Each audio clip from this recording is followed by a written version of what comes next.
Maayong adlaw kanyong tanan nga nagpaminaw karon ning tulumanon. Kini ang akong suliran. Labi na kaninyo Dr. ni Obra ug Attorney Ellen Bathan. Ingon man sa mga artista nga maghatag og kinabuhi nining akong suwat suliran. Ako si Henry, 32 anyos. Itago lang ang akong address. Punto medical kining akong suliran.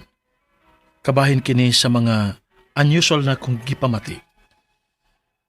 Aron ninyo isabtan, ingon nini ang mga panghitabo.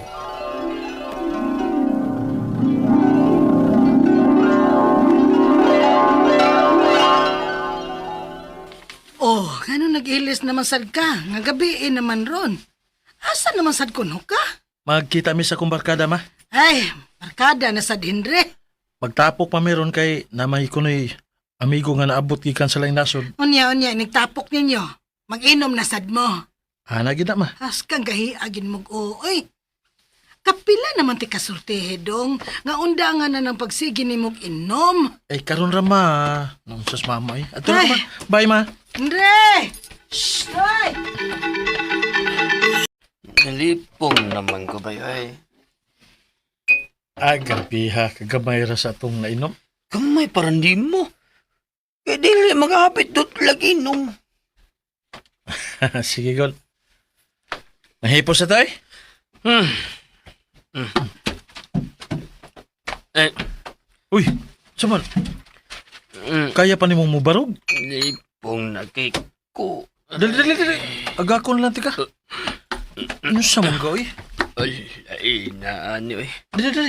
Mura mag-check sa anin nun. Ay, kaluob ba yan mo eh? Ay, pabugat. Pabugat magkagmaayo eh. Ay, pabugat. Ay, Ginoo! Pero panintaw ng uni mo, oy! Sa bato, Henry! Okay na ka?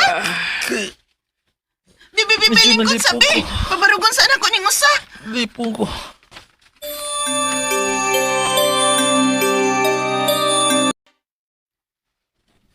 Sakit man akong Nagngulngul. Ki. Wala siguro ni. Basig sa impact na ni sa akong pagkaparo. Awag tang raw niya ni. Naunsa man ka diha, nga nagpingit man ang naong nimo. Wala ma. Hangover ah. Ay, ambot nimo, Henry. Maunsa gani ka tungod anang pagsigi nimo inom-inom do. Ambot lang gyud nimo. Ma.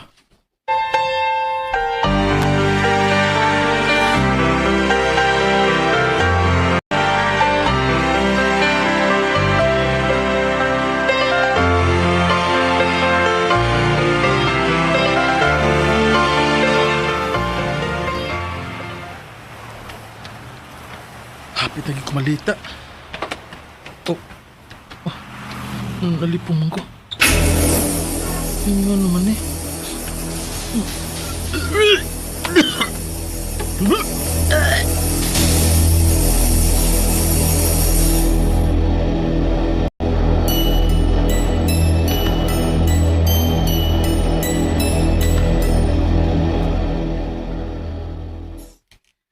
Mayo ka ni, kaya nakaabot pa ka din sa opisina ba eh? Mahulog eh. Wala lagi kong magkasabot sa akong kibati ba eh. Pa-check up ka ba eh? Ay na lang eh. Mahadlok sa ko nga mahibawaan ni mama bahin ining akong gibati. Bay, dili dugo nga ni gawa si mong dunggan. Ha?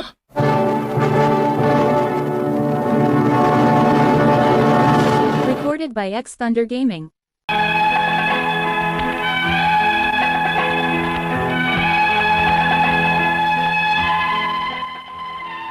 Nagsunod-sunod na gyud ang mga dili kasagaran nga akong gipamati. Human nga napantok ang akong uho sa bato.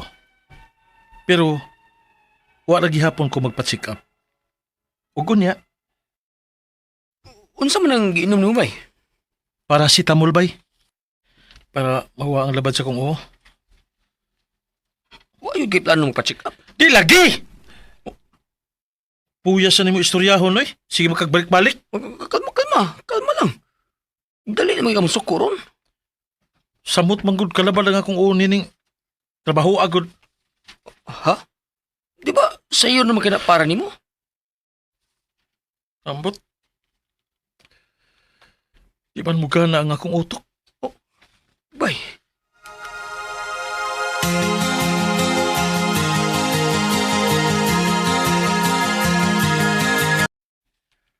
Medyo may arang-arang na akong pamati.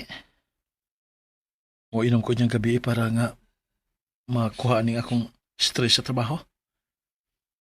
Basig tungod na po siguro ni sa sobrang stress.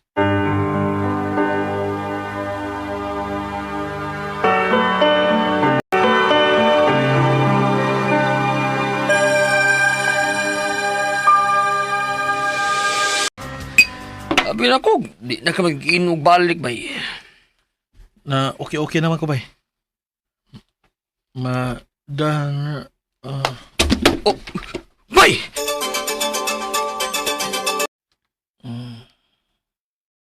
Bay? Ay, salamat, bay. Kinimata na dyan ka, bay. Noon sa di ko. Nakuya, parang kakalit gani nga. Henry, ako pa ni mo no, magpa-check up ka, uy. Kaingon ana ra ba tong akong uyuan ay. Grabing mo inom. Parihas og symptoms nimo. Og tungod ana, doon na siya'y brain damage. Ha? Tungod ka ni sa pagsige na kog inom?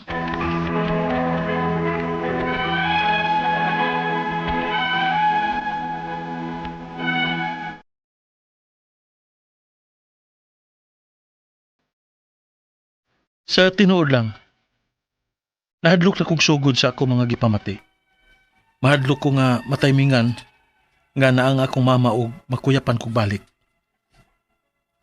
Pasig resulta na ni sa kagahi sa akong uho. Ang akong mga pangutana mao kini mo sunod. Unang pangutana. Sukad lang nga naparok ang akong uho sa bato. Mao na ni ang akong gipamati. Posible ka nga mao to'y hinungdan? Ikaduhang pangutana. Sayo kay ko nga nagsugod og inom-inom. Og matod pa sa kong kaila. Pareho kuno mi og symptoms sa iyang uyuan. Og mao kuno'y nakaingon nga may brain damage kuno ni. Posible ba di ay nga makaapekto ang pagsigig inom sa utok? Ikatulo pangutana. Dali na kayong magsipok ang akong uho. Og naay mga butang nga akong mga nakalimtan. Maglisod na pud ko sa pag-concentrate. Unsa man kahay nakaingon ini? Ikaw pa tong katapusan. Baguhay lang, stress kay ko sa kong trabaho. Posible ka nga tungod ra ni sa stress ang akong gibati? Ug tinuod ba nga makamatay gyud ang sobrang stress? Palihog tabangi og tambagi ko.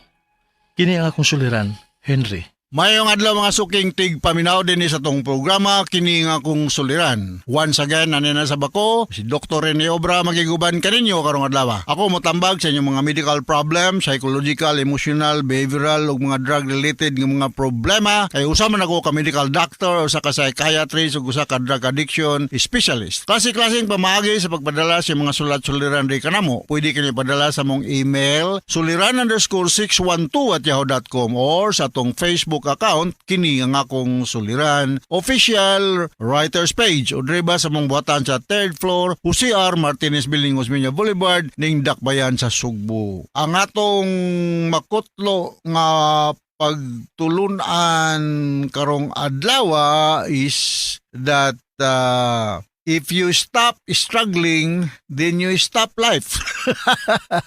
Mao gyud, no? Samtang buhi pa ta, pansikay-sikay gyud, no? Kay ug di ka mo sikay-sikay, no? Patay na ka. Oh, so patay man gyud ang tanan, wa bay di matay na to. Pero kana bang magiingon nila nga kung mahimo lang, we will die with dignity. Ha, kana di ba gigantos? Kana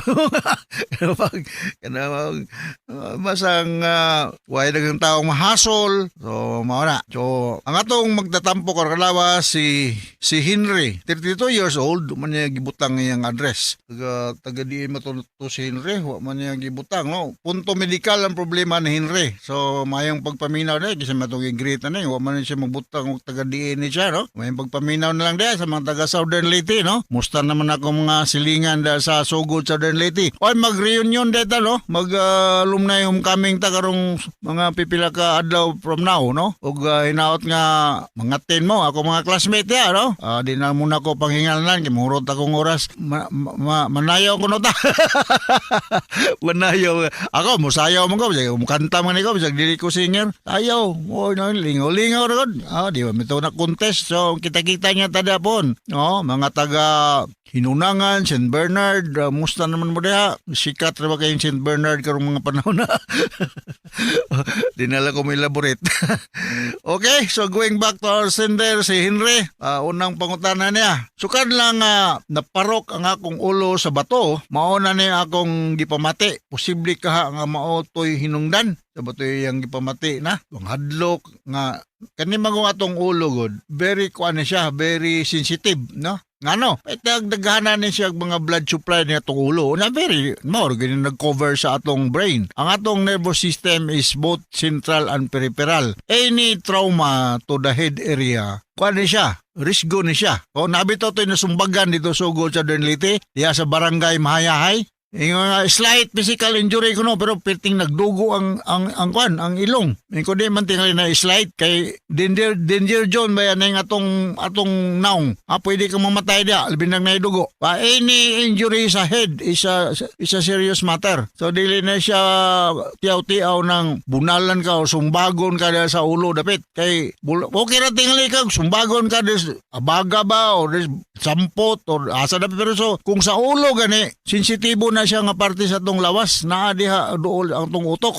Unya okay ni damage sa atong naong, sa atong ilong, whatever mo part sa naong, dunggan, very proximal doora kay na siya diha sa atong utok ug posible kang maapektuhan dayon daghang kayong mga negatibong mahitabo sa imong paminaw. Sunod nga concern, sayo kayo kung nagsugod og inom inom sa makagiinom nimo Henry bahalina ba o tanduay or beer ug maton sa akong kaila pareho kono og simptomas sa iyang uyuan. Kung mao kuno'y nakaingon nga may brain damage kuno ni, posible ba di ay nga makaapekto ang pag-inom sa utok? Yes, alcohol is a depressant, no?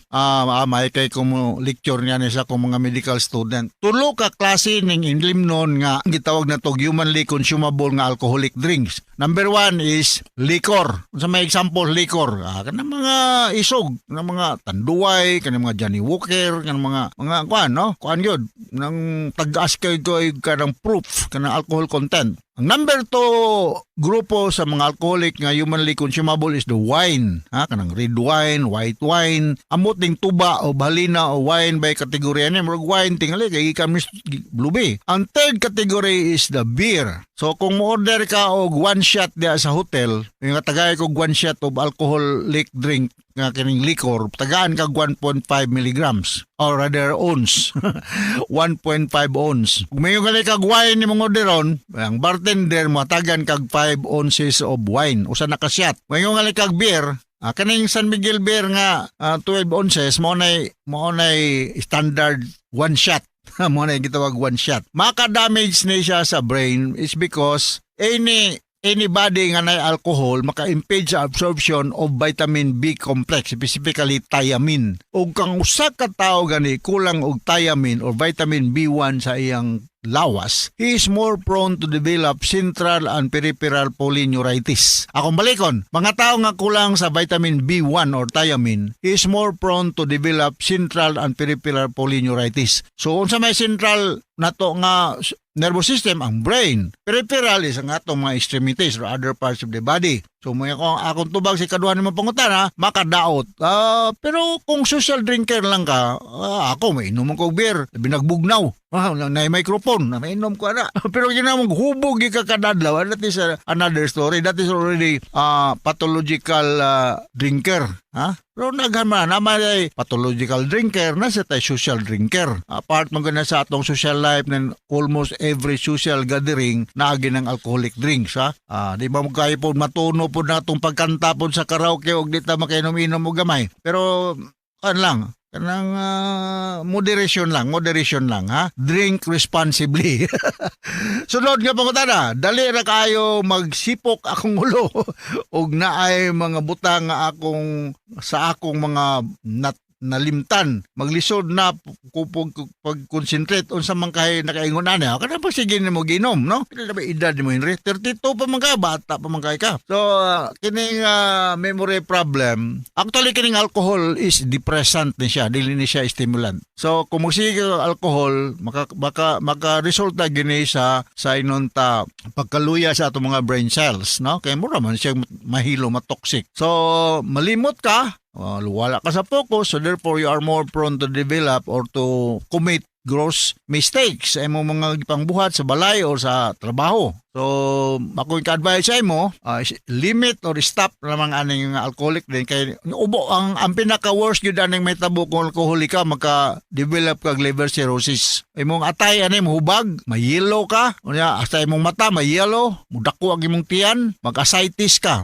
na ma-develop og tubig nga naa sa imong tiyan. So mao na ang akong kuan sa mga alcoholic unya magkakuan kag kining dali ka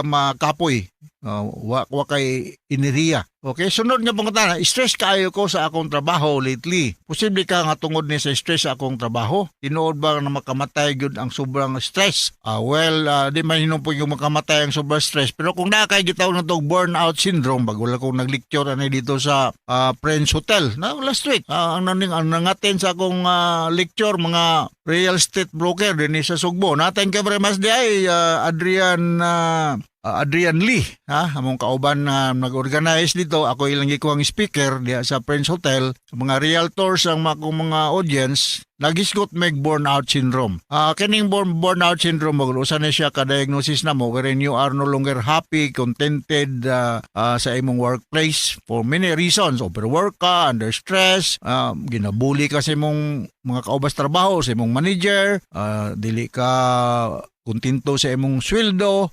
multitasking ka, mo lagi na. Daghang mga rason, no? So, dili mahinon mo yung kung makamatay ang stress pero makaluwer ni sa imong mga body resistance, sa imong tolerance, you are at high risk to develop physical and psychological problems. So, nakasabot ka sa hospital ni mo, Henry, no? Wa man nimo gibutang imong address. So, sa mga magpadala, inaot nga ibutang po ninyong address kay ako manghambog na po ko nga daghang kog kaila din na sa inyong dapit, no? Kay mo ipang-greet man ako. Pero guway gibutang yung address na so ko ano kasi kung ipang-greet, no? Maayong pagpaminaw dahil sa kung pinakagwapo nga Migo das Lion so Richard Rodriguez, no? Sige ra ba ning maminaw Richard Rodriguez o si Edric Capiral. So now nakasabot ka kuan kining Henry. Once again ako si Dr. Rene Obra. Thank you very much sa inyong makanunayong pagpaminaw sa atong mga RMN program. Taas kay grado din sa atong lugar sa mga radio stations. So from all of us sa Radio Mindanao Network Production Center, Radio Mo Nationwide Tatak Arman. Daghang salamat o maayong adlaw.